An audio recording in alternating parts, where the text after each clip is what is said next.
بسم اللہ الرحمن الرحیم۔ حمزہ صاحب اسلام آباد سے پوچھتے ہیں، کال سینٹر میں انشورنس پالیسی کی ترغیب والی جاب کا حکم۔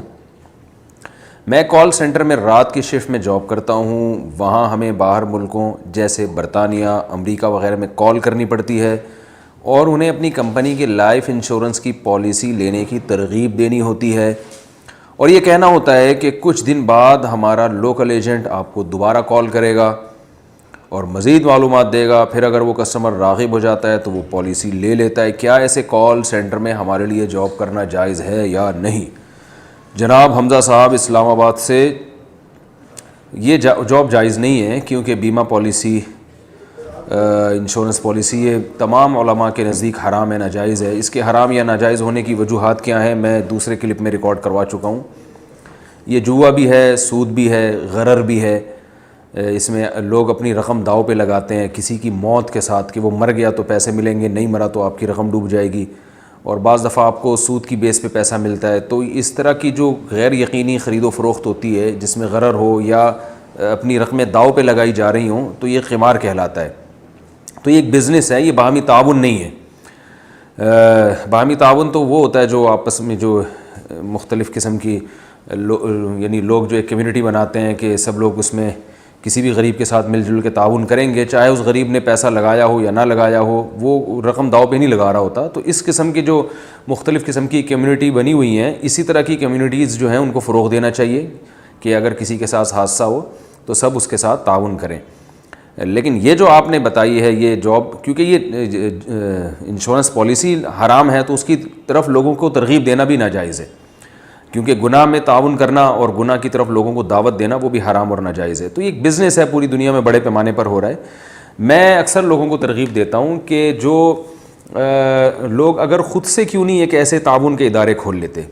کچھ دن پہلے میرا کسی فیکٹری میں جانا ہوا، اس فیکٹری کے جو مالک تھے وہ کہنے لگے کہ ہم تمام جو امپلائیز ہیں ان کی انشورنس کروا رہے ہیں تاکہ کسی کے ساتھ کوئی حادثہ ہوتا ہے تو ہم اس کے ساتھ تعاون کریں، تو یہ شرعاً جائز ہے یا نہیں؟ میں نے کہا ناجائز ہے۔ کہنے پھر ہم کیا کریں، اگر کوئی حادثہ ہو جاتا ہے کسی مزدور کا تو ہمارے کھاتے میں سارا پڑتا ہے، ہم کہاں سے اتنا پیسہ دیں گے؟ تو میں نے کہا دیکھیں، آپ نے کبھی اس پہ غور کیا ہے کہ آپ خود سے کوئی ایسا ادارہ بنائیں جو واقعی باہمی تعاون کی بیس پر ہو، جس میں انشورنس میں جو خرابیاں وہ نہ ہوں؟ کہہ رہے ہیں مثلاً کیسے؟ میں نے کہا بھئی آپ ایسا کریں، پراپرٹی خریدیں اور لوگوں کو ترغیب دیں۔ ایک مثال دے رہا ہوں میں، لیکن جب آپ سوچیں گے تو 10 طریقے آپ کے سامنے نکل آئیں گے۔ میں تو ایک ہدف دے رہا ہوں آپ کو کہ آپ سوچنا تو شروع کریں۔ بہت سی چیزیں ایسی ہیں کہ میں نے بیان میں ایک بات لوگوں سے کہی کہ لوگ یہ کہتے ہیں کہ ہمیں آرگینک چیزیں، دیسی چیزیں کھانے کو نہیں ملتی۔ مثال کے طور پر ہم خالص دودھ پینا چاہتے ہیں تو ہمیں نہیں ملتا، تو میں ترغیب دیتا ہوں بھائی بکری پال لو۔ کہہ رہے ہیں کہاں پالیں، جگہ نہیں ہے۔ بھائی آپ غور کریں گے نا، بیٹھ کے سوچیں گے، 8-10 لوگ آپ بیٹھ کے سوچیں کہ یار اور بھی تو 8-10 ایسے محلے میں لوگ ہوں گے جو میری طرح چاہ رہے ہوں گے کہ ہم خالص چیزیں کھائیں۔ تو اس طرح کے 8-10 لوگ مل کے ایک پلاٹ رینٹ پہ لے لیں، کرائے پہ لے لیں، اس میں بکریاں پال لیں، کوئی ملازم رکھ لیں اور دودھ پی لیا کریں۔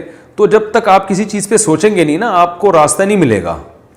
تو آج کل جو لوگ دودھ پی رہے ہیں انجیکشن والا، جو بھینسوں کے انجیکشن لگایا جا رہا ہے، وہ دودھ پی رہے ہیں، وہ انجیکشن کے اثرات دودھ میں آ رہے ہیں اور بیماریاں پھیل رہی ہیں۔ تو سوچیں تو صحیح اس کا الٹرنیٹ کیا ہو سکتا ہے۔ سوچیں گے تو یہ تو میں نے ایک پلاٹ کی ایک مثال دی ہے، آپ کے سامنے 10 راستے کھل جائیں گے۔ میں نے ایک صاحب کو ترغیب دی کہ بھائی 8-10 لوگ مل کے ایک پلاٹ رینٹ پہ لیں، اپنے جیسے 8-10 لوگ تلاش کریں۔ کہنے کہاں سے ملیں گے؟ میں نے کہا یہ بھی سوچیں پہلے کہ کیسے ملیں گے۔ تو جب اس پہ سوچیں گے تو آپ کے سامنے 10 راستے مل جائیں گے آپ کو انشاءاللہ، کہ آپ جیسے اور بھی بہت سے لوگ ہوں گے جو ان مصنوعی چیزوں سے تنگ آ چکے ہیں اور کیمیکل والی چیزوں سے بیزار ہو چکے ہیں۔ تو خریدیں، ایک پلاٹ خرید لیں یا رینٹ پہ لے لیں اور بکریاں پالیں، اور اس میں جو ہے نا وہ میں نے کہا دودھ پیے بھی اور پیکنگ کر کے دودھ بیچیں بھی، آپ کا بزنس بھی ہوگا۔ تو وہ بڑے حیران ہوئے۔ تو اس طرح بہت سارے راستے مل سکتے ہیں، یہ تو ایک میں نے بتایا آپ کو۔ اگر یہ سوٹیبل نہیں ہے تو سوچیں کوئی دوسرا راستہ نکل آئے گا۔ تو ایسے ہی ہمیں چاہیے کہ ہم اپنے خاندان میں اور اپنی برادری میں ایسی کمیونٹیز بنائیں، ایسی کمیونٹی بنائیں کہ بھائی دیکھو کسی کے ساتھ بھی کسی بھی وقت حادثہ ہو سکتا ہے، تو ہم سب نے مل کے اس کے ساتھ تعاون کرنا ہے۔ اس کے لیے ہم ایک فنڈ قائم کرتے ہیں، ایک باکس قائم کرتے ہیں، اس میں سب لوگ چندہ کیا کریں، اور اس کو ہم پھر اسے بزنس میں بھی لگا سکتے ہیں، اس سے کوئی پراپرٹی بھی خرید سکتے ہیں، اور اس سے ہم کوئی دکان بھی خرید سکتے ہیں رینٹ پر، اور جو اس کا رینٹ آئے گا وہ جمع ہوتا رہے گا، اور ان اصول اور ضوابط کے تحت اس رینٹ سے ہم لوگوں کی مدد کریں گے۔ تو کچھ بھی کیا جا سکتا ہے. تو فیکٹری کے مالکان بھی اپنے مزدوروں کے لیے یہ کر سکتے ہیں. اس کا فائدہ یہ ہوگا کہ اس میں آپ جیسے چندہ دیں گے نا تو مزدور خود بھی بڑھ بڑھ کے چندہ دیں گے, اور وہ ثواب سمجھ کے دیں گے کہ یہ ایک ثواب ہے جس میں ہمارے ہی کسی بھائی کے ساتھ تعاون ہوگا, اور جب لوگوں کو پتہ چلے گا تو لوگ بھی دیں گے اس میں, تو یہ اس میں برکت ہوگی انشاءاللہ. تو اپنے آپ کو یہ انشورنس اور بیمہ پالیسیوں کا جو ایک حرام بزنس ہے, اس کی مصیبت سے اپنے آپ کو نکالنے کی کوشش کریں. تو اللہ تعالی ہمیں عمل کی توفیق عطا فرمائے. اچھا, اس میں ایک اور بات بھی ہے کہ اگر کوئی ایسی کمیونٹی نہیں بنتی تو اپنے آپ کو حادثات کی تلافی سے بچانے کے لیے, اگر آپ کے ساتھ 8-10 لوگ مل کے ایسی کوئی کمیونٹی نہیں بناتے, ایسی کوئی کمیٹی نہیں بناتے, تو آپ خود اپنے ڈیفنس کے لیے آپ کچھ پیسے انویسٹ کر کے رکھیں, کہ اپنی تنخواہ میں سے ہر مہینے کچھ پیسے بچائیں, آپ اسے پراپرٹی میں لگائیں, گولڈ خرید کے رکھ لیں, کچھ بھی کریں کہ بھائی اگر میرے ساتھ کوئی حادثہ ہوتا ہے تو میں ان پیسوں سے اپنی تلافی کروں گا. تو یہ بھی تو کیا جا سکتا ہے نا, آخری درجہ ہے یہ. لوگ کہتے ہیں کہ نہیں, انشورنس جو کمپنیاں ہیں ان میں ہم جب انویسٹ کرتے ہیں تو اس میں زیادہ پروفٹ ملتا ہے. دیکھیے, اس میں تو اگر آپ کے ساتھ حادثہ ہوا تو آپ کو ٹھیک ٹھاک نفع ملے گا, لیکن اگر حادثہ نہیں ہوا تو یہ بھی تو سوچیں کہ آپ کی یہ رقمیں ضائع ہو رہی ہیں. حادثہ تو 100 میں سے 2 لوگوں کے ساتھ ہوتا ہے, تو یہ آپ نے کیوں فرض کیا ہے کہ آپ کے ساتھ حادثہ لازمی ہوگا, جبکہ آپ کوئی ایسی کمیٹی بنائیں گے تو اس میں آپ کی رقم ضائع نہیں ہوگی, وہ تو آخرت میں جمع ہو رہی ہے, اللہ کے بینک میں جمع ہو رہی ہے. وہ تو مقصود ہے کہ بھئی, اور اگر آپ کے ساتھ حادثہ ہو گیا تو جہاں دوسروں کے ساتھ تعاون ہوگا آپ کے ساتھ بھی تعاون ہوگا. تو اور آپ نے اپنے لیے جو اپنے ڈیفنس کے لیے جو آپ نے پیسے انویسٹ کیے تھے, اگر آپ کے ساتھ حادثہ ہو گیا تو وہ پیسے کام آ جائیں گے, نہیں ہوا حادثہ تو وہ پیسے پھر بھی آپ کے ہیں, وہ ضائع نہیں ہوں گے. تو انشورنس جو ہے یہ تو ایک دنیا میں ایک جو سرمایہ دار لوگ ہیں انہوں نے پیسے سے پیسہ بنانے کے لیے ایک بزنس نکالا ہوا ہے, اور اس کے اخلاقی نقصان بھی بہت ہیں. جب حوادث زیادہ ہونا شروع ہو جائیں گے تو یہ لوگ بھاگ جائیں گے, پھر ظاہر ہے یہ سب کے نقصان کی تلافی نہیں کر سکتے. اور اس میں باہمی تعاون کا عنصر اس لیے بھی نہیں ہے کہ جو جتنا زیادہ پیسوں کا محتاج ہوتا ہے اس کے لیے بیمہ پالیسی لینا اتنا ہی زیادہ مشکل ہوتی ہے.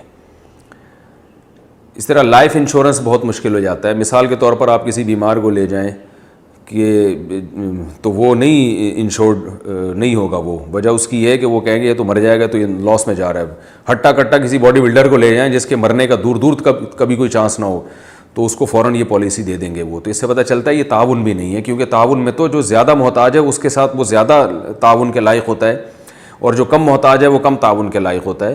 جبکہ انشورنس کمپنیوں میں جو جتنا زیادہ محتاج ہے اس کے جو پروفٹ کا ریشو ہے وہ بھی کم ہوگا, اور اس کی قسطیں بھی زیادہ ہوں گی, اور کوشش وہ کریں گے اس کو کسی طرح سے یہاں سے بھگاؤ, یہ ہماری پالیسی کا حصہ ہی نہ بنے. تو پتہ چلا یہ خالصتاً بزنس ہے. ویسے جو اس کی فقہی کیفیت تکییف ہے وہ تو میں نے آپ کے سامنے مختصر بیان کر دی. غرر, قمار اور ربا اس میں پایا جاتا ہے.